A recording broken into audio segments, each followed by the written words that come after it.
Hey, what's going on guys, welcome back to Ant Invasion. This week I'll be informing you guys about which species of ants are currently flying here in Australia. I have some wicked footage of a colony having their nuptial flight, as well as the queens I caught, so stay tuned.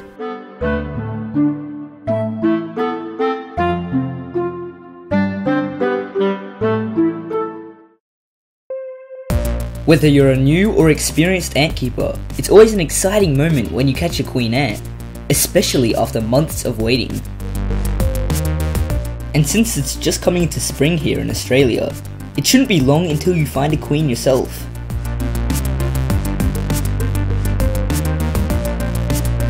Now, last weekend I went out searching for some queens, as the day before it was raining heavily. I went out to some bushland and came back with a couple of queens, although once I came back home, I walked up and down my street to find about 10 or so queen ants.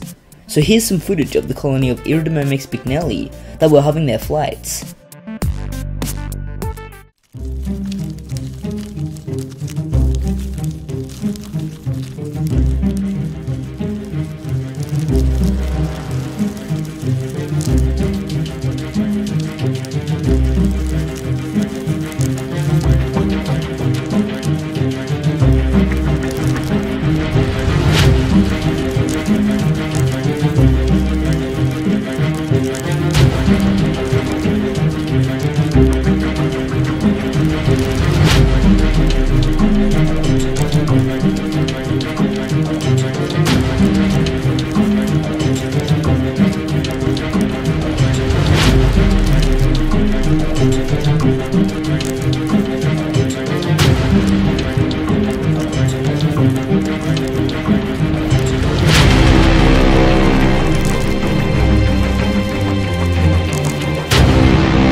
Alrighty, that was some pretty cool footage of the flights, huh?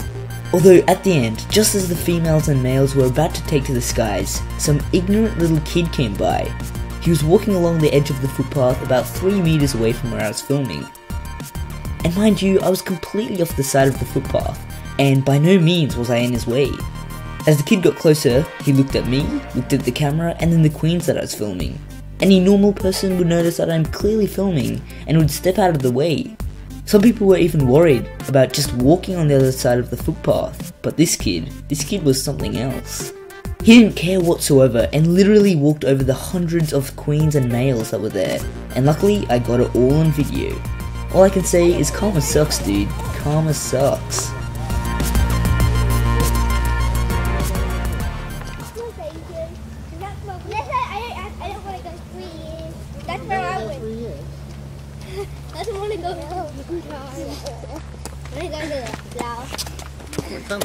Oh, he just stood on his hand. Sorry. No, it's fine, don't worry.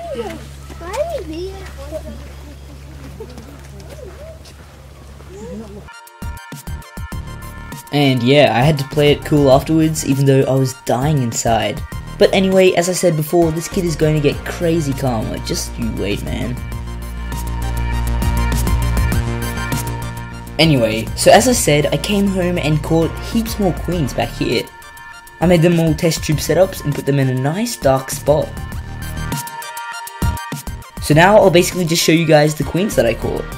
Any OGs on this channel will know that I keep a lot of the queens in these really nice boxes that do their best to reduce the amount of vibrations while still allowing myself to take a good look at the queens and the brood.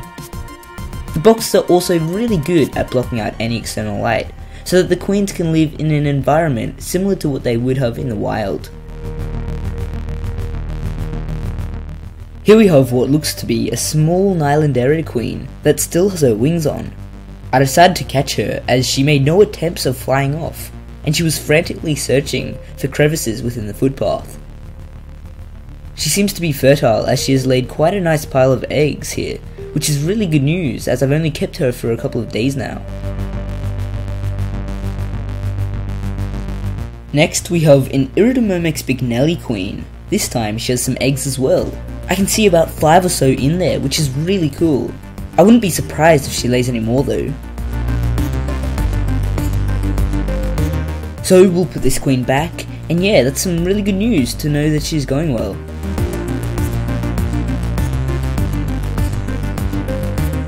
Again, we have another Bignelli queen with around the same number of eggs.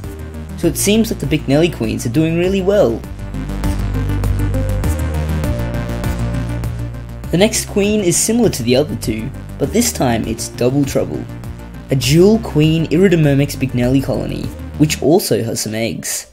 I've kept dual colonies of this species in the past, and they usually do really well until around 10 or so workers, and then one queen might get killed off. With that being said, I have actually raised successful colonies, which the other queen isn't killed off, so fingers crossed that this one goes well.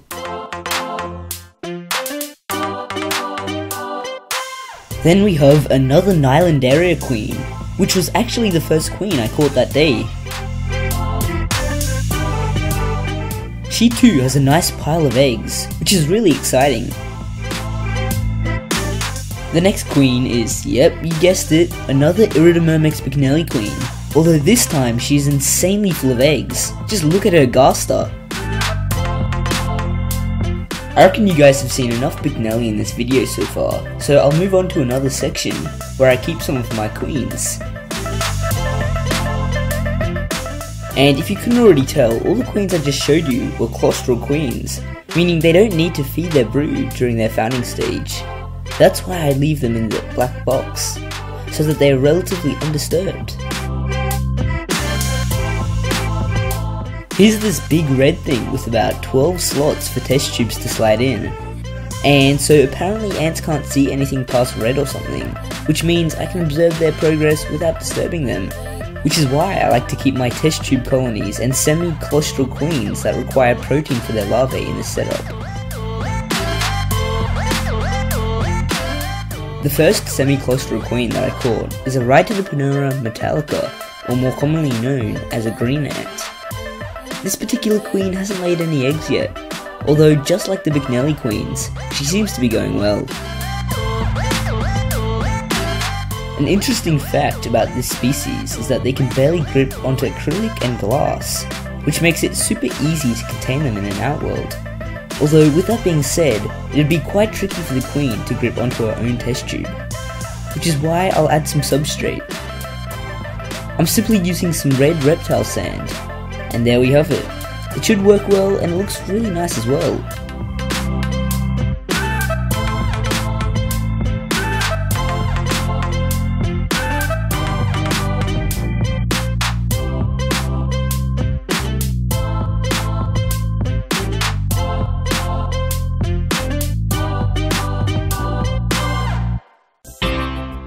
The next queen I caught was an Otonchus queen, which in my experience is somewhat difficult to raise, but it can be done. Something that's quite interesting is that originally this queen actually had a mite attached to one of her legs. Since then, the mite has dropped off and just sits in the cotton in the back here. She currently has no eggs, but fingers crossed she lays sometime soon.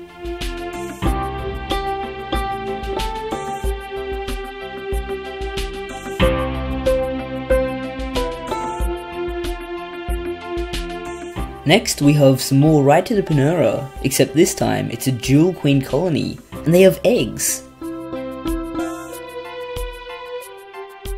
I've heard of people successfully raising dual queen Rhytidoponura, so I thought I'd give it a shot.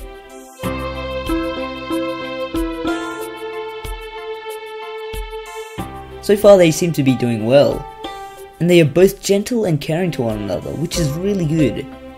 Just like the other queen, I'll give them some substrate, just to make their lives a little easier within their new home.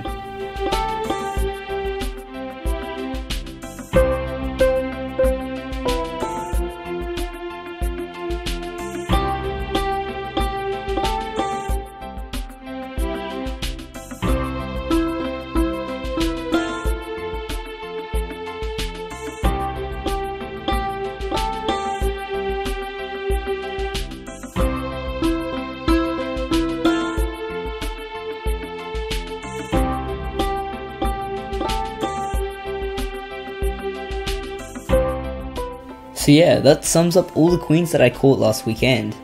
It was a pretty successful adventure, and I hope that lots of you guys go out searching and hopefully find a queen ant yourself. If you do, I'd love to know what species you caught, so maybe tag me in one of your Instagram posts. My account is linked in the description below. I'm also really sorry this video is out late. The weekend I was meant to create this video, we were out gathering supplies and swimmers for our epic adventure next week, where we will be going on an awesome island. I'll try to get as much footage as possible for you guys, and once again, I'm really sorry that I didn't get the chance to upload. Anyway, as always, Ant Invasion out.